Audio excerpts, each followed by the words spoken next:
Good morning and welcome to the Financial Pillars, all about the money. We got a full house here for you today. As you can see, my man JJ Foster behind me here. Here you go from the catbird seat. Yeah. And back on the set after a little hiatus. True. Man, Sweet Tea. Terrence, how we doing? Good. Glad to be here. Glad to be back. Good. We're glad to have you back. And we got a couple of our guests here today from a non-for-profit organization based out of the Indianapolis area, but operating here in the Fort Wayne market, as well as Anderson and Muncie as well. We have Makayala Gusching and John Miller with the TeenWorks program. Good morning. How are we doing? Good. Wonderful. Good. Thank you for having us. Thank you. Thank you for being here.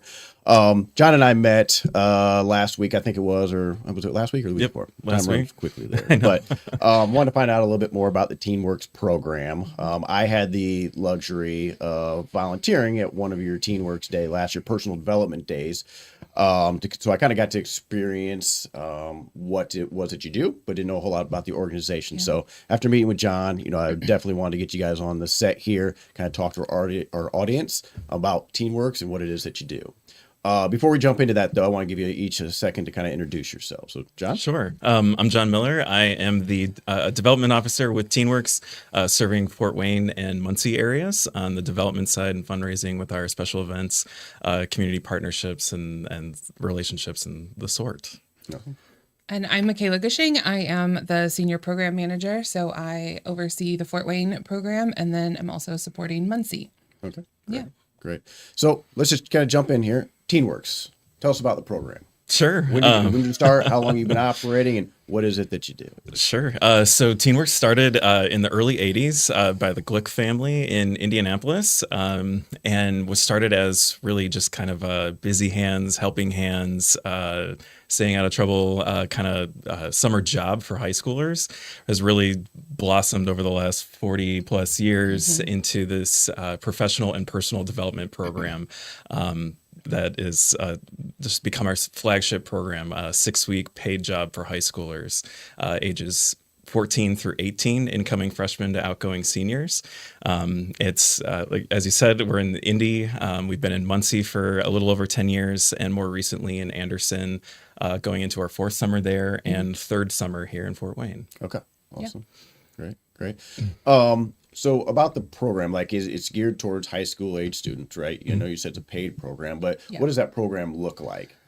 It's a lot. So it is a 6-week summer jobs program. So we hire, this year in Fort Wayne, we'll have 100 teens that will be hired through TeenWorks, but we partner with local organizations and nonprofits where the teens are essentially volunteering at those organizations for 4 out of the 5 days a week.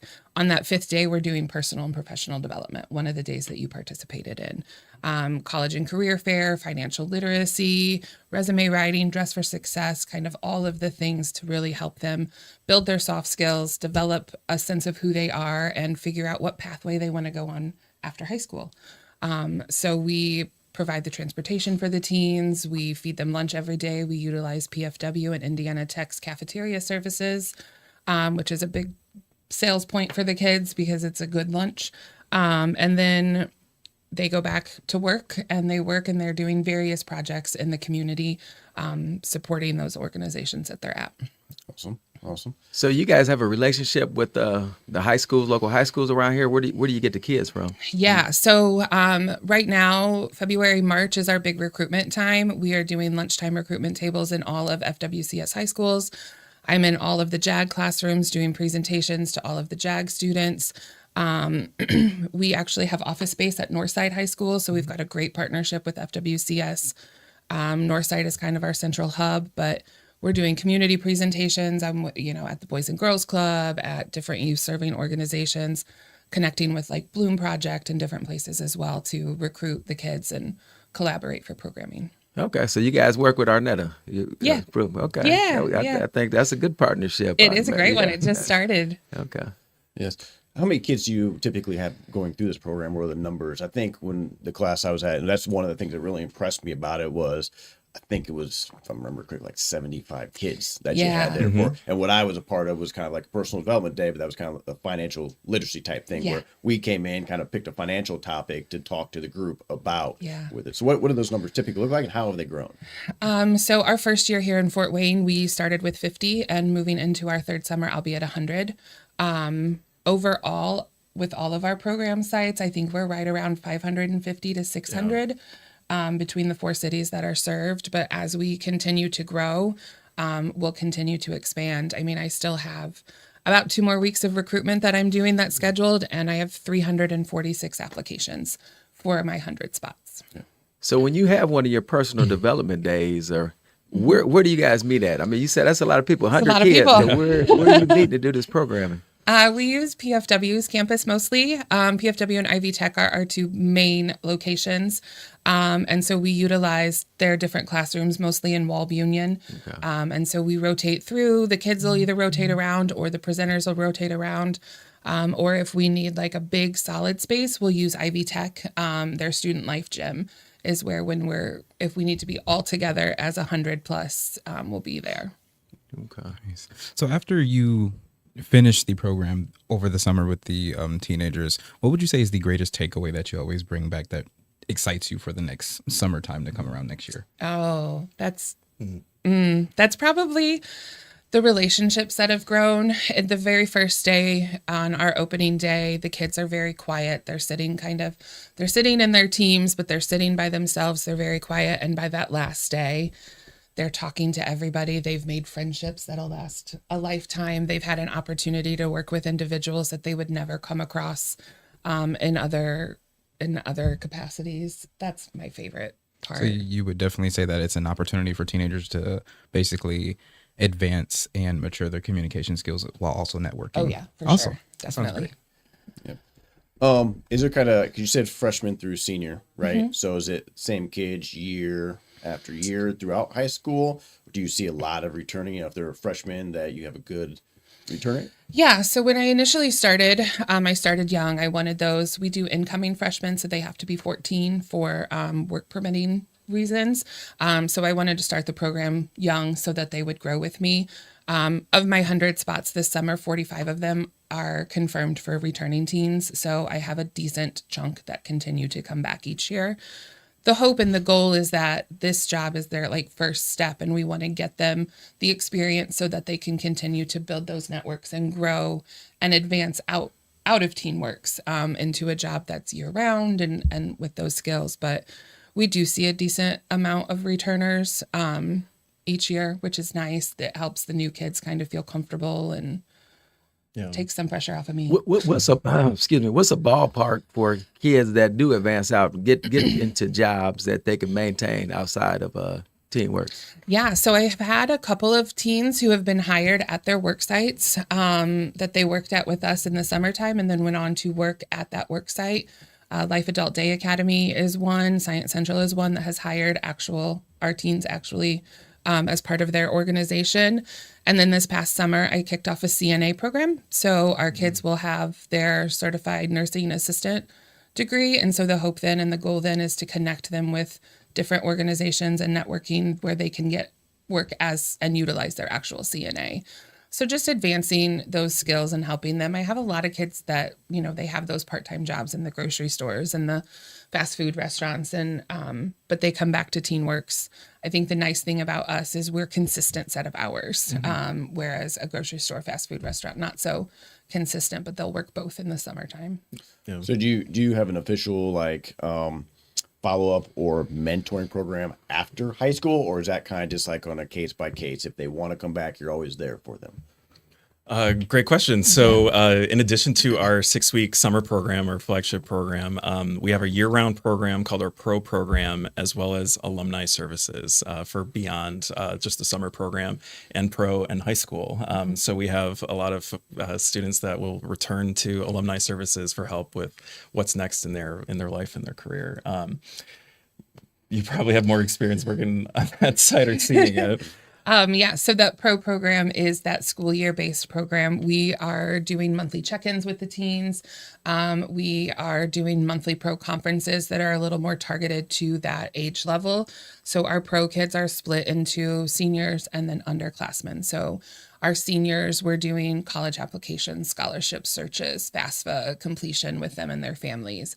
Our underclassmen, we're learning more about networking skills, and we're doing college tours and workplace tours and all sorts of different things. But really those check-ins are to help make sure that the kids are staying on track for whatever their plan is. If they got a taste of something that they thought they wanted to do and realized, nope, that's not for me anymore, then we're going to help them pivot and figure out where their passions are.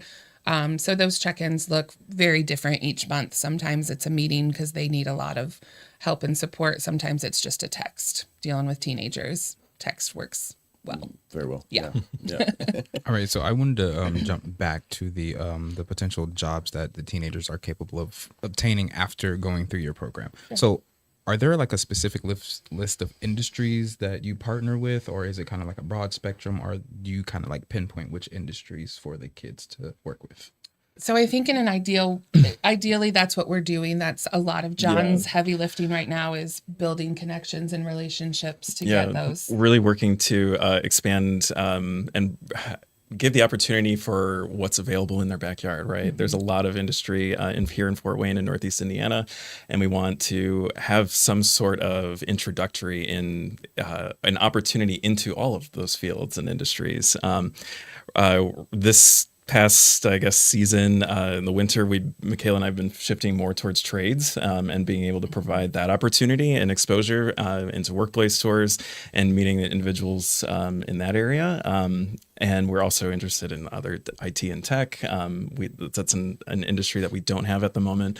Makayala, you can speak to our current partnerships with our work sites and kind of the different levels of the jobs. Yeah. Oh, yeah. So we have at TeenWorks, we level our organizations A, B, and C. So an A-level work site is a work site that anybody can do. A B-level work site is a little bit more skilled, a little bit more like, we have a work site working with elementary school kids. If you don't like kids, I'm not going to put you at that work site. So you got to have a little bit of interest, right? And then our C levels are our certified level positions. So that CNA program I was talking about, we have a partnership with Connexus, and we run a catapult program where they learn how to work in a manufacturing setting. They're literally building Lego cars on a functioning assembly line, and they earn crosswalk credits to Ivy Tech for that program. So those certified programs are different. They have a couple of extra hoops they have to jump through in order to get into them. And then those B levels, Science Central would be a B level organization. They do a variety of things there. Everything from supporting ticket sales and their gift shop to resetting and running exhibits to working with the day camps. So those B levels are a little bit more skilled than those A levels. Bridge of Grace, I would consider an A level organization. We do a lot of landscaping and like minor home repair. Last year, they helped remove wallpaper off of a house that Bridge of Grace was flipping. So we kind of support that. Community Harvest is another partner that we work with. They're helping process donations, stock shelves, supporting and running their farm wagon programs that they run in the summertime. Our newest organization is the Rescue Mission. So I'm really excited to see what kind of projects and stuff come out of that. But I'm trying to, as I expand and grow, bring in an A-level position every year, and then also either a B or a C, so that there is some skill, there is some advancement from an A level to a B level to a C level within our program. And as we continue to build and grow here, I hope that will be the case. And then the partnerships that John is really working hard at developing, we can develop some connections for internships or job shadow opportunities and things like that. Yeah, so, big picture being ultimately developing those pipelines for our teens as they graduate through high school and stick with TeenWorks and our alumni services, developing those relationships and knowing what is available. And we can tell you, hey, contact this HR person. They love our teens and know that our teens have a great experience and learn a lot through the resources that our summer program especially provides. And that's the goal. Okay. So with that variety of jobs, I'm hearing you guys got folks all over everywhere. We do. How do you balance their work schedules with the development piece? How does that work?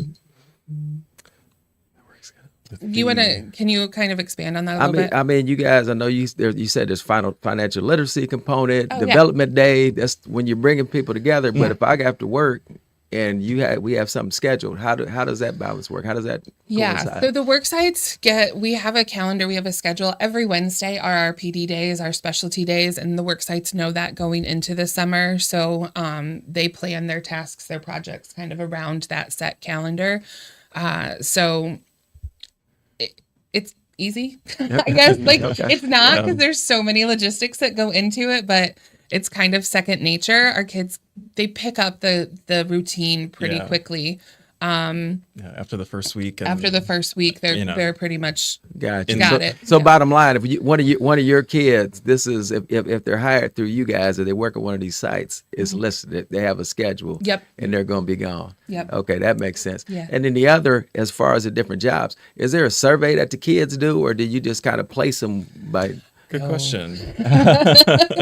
I like to equate it to the NFL draft.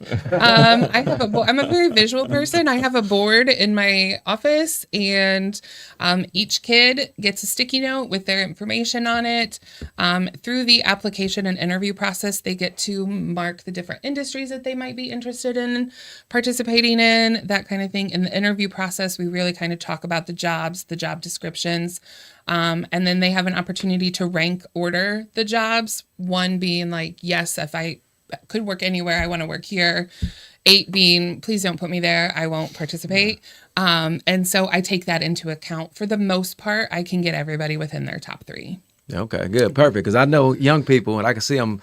I don't want to. You talking about building houses and things? Yeah. I don't want any parts of hammer and nail. You know, so So I do my best to put them within their top 3 choices. And then the more that they return back to the program, the more seniority they have. So they can basically pick where they want to go. Okay, perfect. Yeah. Now you mentioned, going back a little bit, that majority or all of your kids are Fort Wayne community schools. Vast majority. Majority. Of 90+%. Is that by design, or does that just happen to be because that's where it started? Are you looking to expand into the outlying counties, or what are your thoughts there? By design. So I think one of the initial things that were started with way back in 40 plus years ago is giving kids an opportunity that might not have an opportunity for first-time jobs, and really being able to remove those barriers. I have a 94% attendance rate last year, and I equate that to the fact that we remove the transportation barrier. We're picking up the teens. And so logistically speaking, as I spread out into the outer parts of even Allen County, that makes that transportation barrier a little harder, because I only have so many people and so many vans that we can get up. So the vast majority are Fort Wayne. I do anticipate us kind of staying fairly local to Fort Wayne. We've got a few coming in from like New Haven High School, Heritage High School, some of the outliers. But yeah, the vast majority are in Fort Wayne, and by design, to help remove those barriers and provide those opportunities to teens that wouldn't have it otherwise. Very good. And then I'll ask, not to cut you off, Ryan. I can't see if your mouth is moving or not. But the wages, what kind of wages do these young people get? And does it vary with the different jobs that they have? Good question. So year 1 teens are $8 an hour, which equates to about $1,300 over the 6 weeks pre-tax. Each year that the teens return, they get $1 an hour raise. We also have weekly and into the summer bonus opportunities. So each week, my supervisors will pick an MVP for each of their teams. That teen gets an extra $25 on their paycheck. At the end of the summer, we have a perfect attendance bonus. We have a MVP of the summer bonus. We have a team of the summer bonus, and we have a rising star bonus. So I had a teen last year that was on the team of the year, that had perfect attendance, and that was the MVP of the summer. He got $250 extra dollars. So we pay more than minimum wage. Like I said earlier, it is set hours. It is 30 hours a week. So it adds up pretty quickly. But then we also are providing that transportation. We're feeding them lunch every day. And then the pay is the same across the work sites. So it doesn't matter which work site you're at, you'll be at the same rate. And then we also cover the cost of that CNA program that they do. So they don't have any out of the pocket money on their end. Oh, that's beautiful. Do they get compensated for the Wednesday development days? Okay. Yep. Mm-hmm. Yeah, that was one I was a part of, and I kind of found it was a paid day. But to me, it was like, they're getting paid to come to this financial literacy course. I didn't know it was all week long, the jobs and all that. Oh, yeah. Because I've actually kind of questioned it because, some of the kids, obviously it's a classroom environment. Not everybody's excited to be in a classroom environment. So I was telling you this, you got the kids that I wanted to answer every question, right? Or ask every question. Then you got the other ones that didn't want anything to do with anything at all. So they're being paid. But it made more sense once I found out about the program that this is kind of a down day, a classroom day, which they're high school kids, right? They're more into the actual day-to-day job, the working, things like that. Yeah, the movement, the hands-on, the up and about. What kind of support do you see from the parents at home for your program? Good question. Actually, in the summertime, the parents are they're great. They're engaged when needed if there's behavior issues that pop up. I've been working with kids and families my entire life, and I've had the times where things did not go so well talking with a parent or a guardian, but for the most part, they're accessible. They're pretty good. Engaging parents is hard. It is a hard thing to do when you work with kids, especially when you work with families who are working multiple jobs, who have transportation barriers themselves to be involved. But I think the parents see the benefit. We've had several kids that are like, I asked during the interview, like, are you here because your mom made you do this? And that's kind of what I was going to ask. And Is how many are there because their parents said, this sounds like a great thing, you need to be here? You need to be here, Or how many of it is truly they're volunteering, saying, this is what I want to do? I think that most of them are there because they get a paycheck in the beginning. I'm 100% honest, right? Which is why it's so important to me to have those financial literacy days early in the summer so that when they get their first big paycheck, they don't just go and blow it. But in the beginning, they're all there for the paycheck, which is fine because they're showing up for me. But then, like I said, you asked what my favorite thing was. By the end, they've got those relationships. They've got pride in themselves. You can literally see their confidence grow over the summer. But there are the few that are there in the beginning because mom made me do this. And now those kids are coming back for their third year and their siblings are joining us. So, yeah. Awesome. Yeah. So my question, I guess this one goes a little back in time. So starting initially in Indianapolis and then moving up to Fort Wayne, what would you say the biggest obstacle coming to Fort Wayne for you was? I'm born and raised in Fort Wayne. So it was fairly smooth. I didn't really have many obstacles. I think that I got to a point of building the programming up here where I was like, I don't know what I don't know, right? Like we're walking into it. I'm not sure what support I need. I feel like I have all the logistics. So from like building the Fort Wayne program, I think it was fairly smooth on my end. I feel like our community, and you might be able to talk more about this, is fairly open to youth serving organizations, especially some that are trying to develop and create pipelines for employment to stay or come back to our community. So I don't know, like at the leadership level, at Nick's level and their level, as to what roadblocks or kind of problems they had. I know in my interview process when they were telling me about Indy runs 320, 350 teens through their summer program. I was like, we can do that here easy. And they were like, what?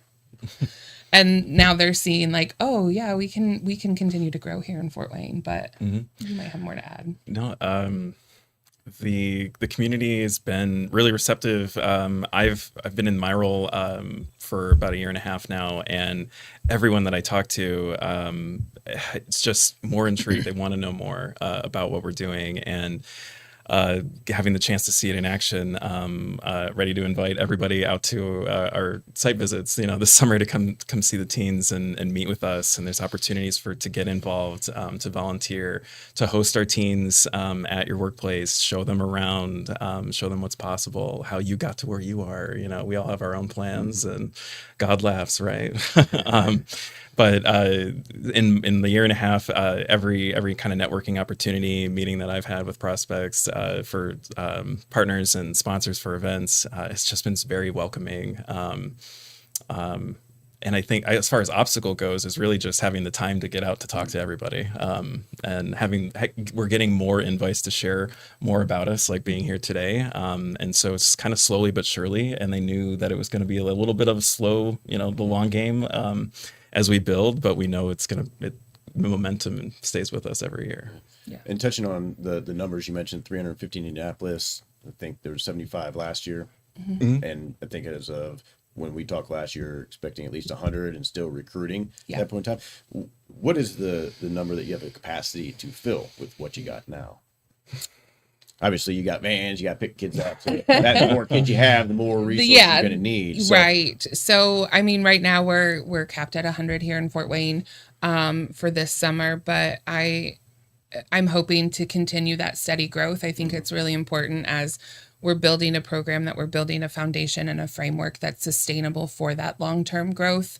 I would love to see Fort Wayne up in that 300 mark. I think it's fairly doable over the next, 5 or so years, however long it takes, but it's not a cheap program to run. And so we've got to be understanding, and as a nonprofit, we've got to be able to sustain the program and the growth, and salaries and wages is our biggest expense in that summer program. And that's a great transition, because one of the questions I want to make sure to ask you was, you've mentioned obviously partnerships and relationships being a big thing for you, but we're talking about we're paying kids to go through this program. So obviously there's a lot of finance. What is it that you need to see more of from the community, from donation standpoint? How do you raise funds to fund the program? Great question. I'm gonna give that to our development guy. So funding for TeenWorks in our programs, it's from donors, from our community foundation relationships across the state and the cities that we're in, as well as through corporate sponsorships in our events. And we have an annual event that's more of an individual donor basis at the end of October every year. This year, October 29th, is our annual Futures Breakfast, an opportunity for the public and for everyone to come join us for breakfast, hear about some our impact stories from our teens, and the like. But what we would love to see more of, I think, is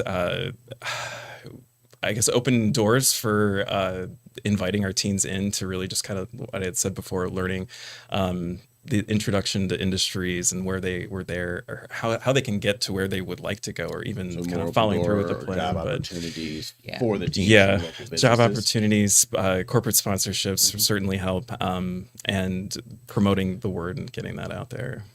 I'm glad we could help you with that today. Yes, as well. absolutely. Exactly. Thank you. From a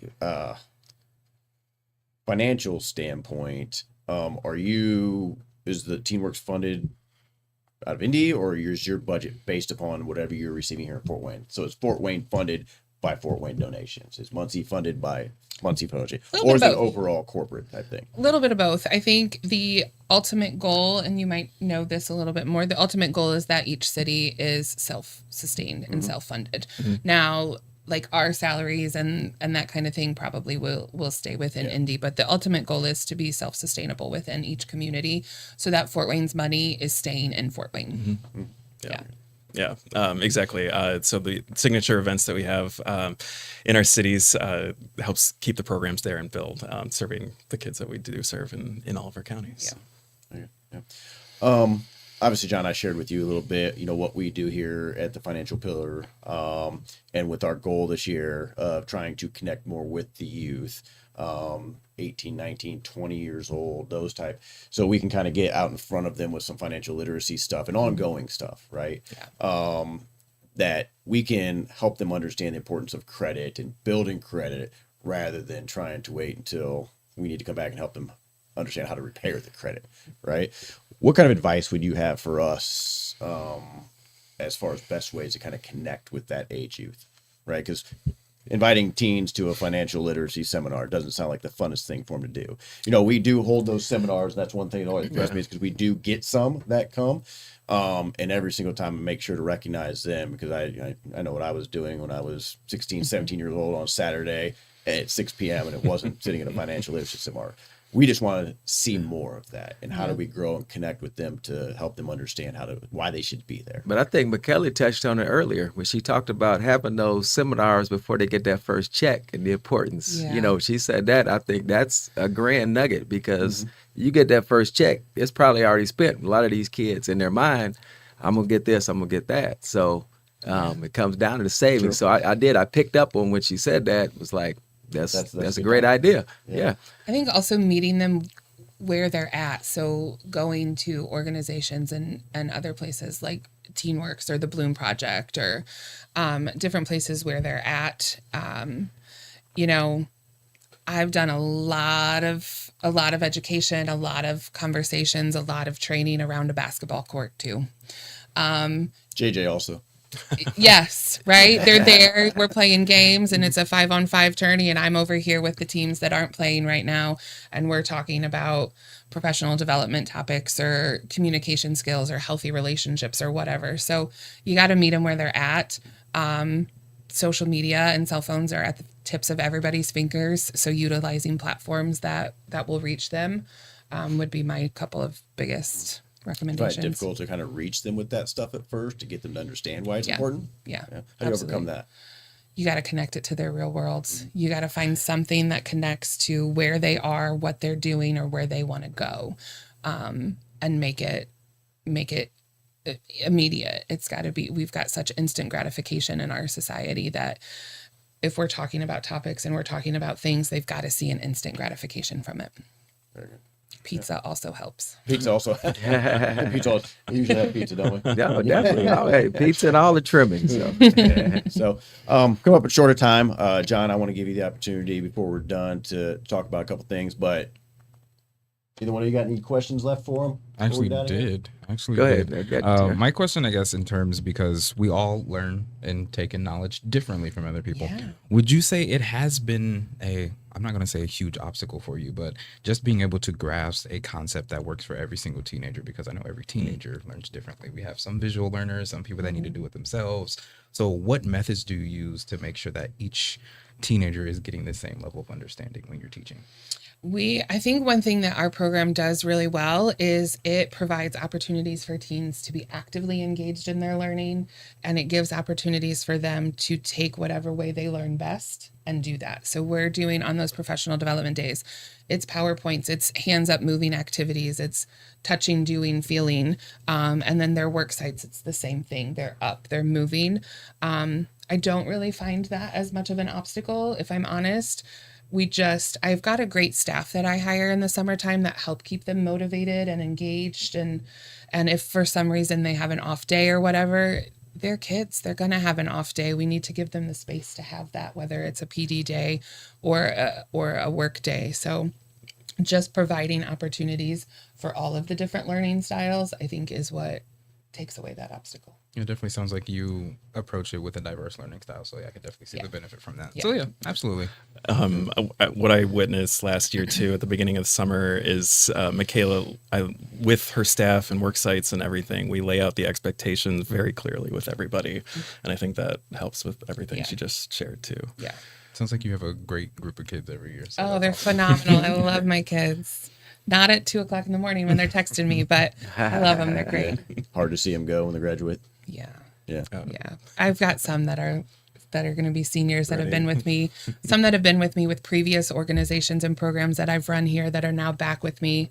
So it's hard to see them go, but I have a sense of pride in them, and just seeing again that confidence that they really just grow in that short 6 weeks in the summertime and then continue as they come back. It's awesome. Great. So, John, before we get out of here, I want to give you the opportunity to kind of talk about some of the maybe events that you have coming up, ways to, if there's anybody out there's listening, they want to get involved with TeenWorks, whether it's from a sponsorship, relationship standpoint, or if there's any students, kids out there that want to be, go through the program. So. Yeah, absolutely. So applications are live right now. Teenworks.org/apply. Makayala will review as soon as she can on a rolling basis, and she reaches out to everybody and provides an opportunity for everyone that applies to interview. So if you're considerate, give it a shot. A couple events that we do have coming up. So you mentioned earlier ways to get involved. Perfect way coming up this summer. One of our professional development days is Wednesday, June 25th is our career exploration day over at PFW. In the morning is going to be a career fair, college and career fair, and then stick around for some lunch and networking and for professional roundtable and panels, discussions for our teens. Open for anybody to come join us there. So if you're interested in some teens that are putting in the work now and learning in high school, and if you have been frustrated with any applications lately and people either not following through or showing up, consider joining us at our career fair on Wednesday, June 25th. And then coming up, we do have a fundraising event coming up on August 7th in the summer. Thursday evening at the Forum at Electric Works. We'll be highlighting all of our summer worksite partners and our teens, and kind of sharing full circle story moments, hearing the level of impact from our teens, our supervisors, our worksites, and our partners. So we invite everybody to come out for that. Awesome. Ways to reach out to us, easiest, teenworks.org, and my information and Makayala's, I'm sure, will get shared. Gotcha. We'll see if we can get Tamara to put that in the bio for you. Yeah. The video and everything, get that information out there too. So, well, sorry, Makayala, John, had Tamara on the brain there. Thank you for coming in and talking with us today. I got to experience it firsthand last year. Was very impressed with the TeenWorks program and what you're doing, only to learn more about what it is from John last week. So thank you for what you're doing for the community. Thank you. Right? Thank you. Doing great things, and hopefully, there might find some ways that we can partner here with the financial pillar as well. Would love on some that. things too. So, until next time, I'm Ryan Leopard, Terrence Bush, JJ Foster. We are Our Neutral Voices. Peace.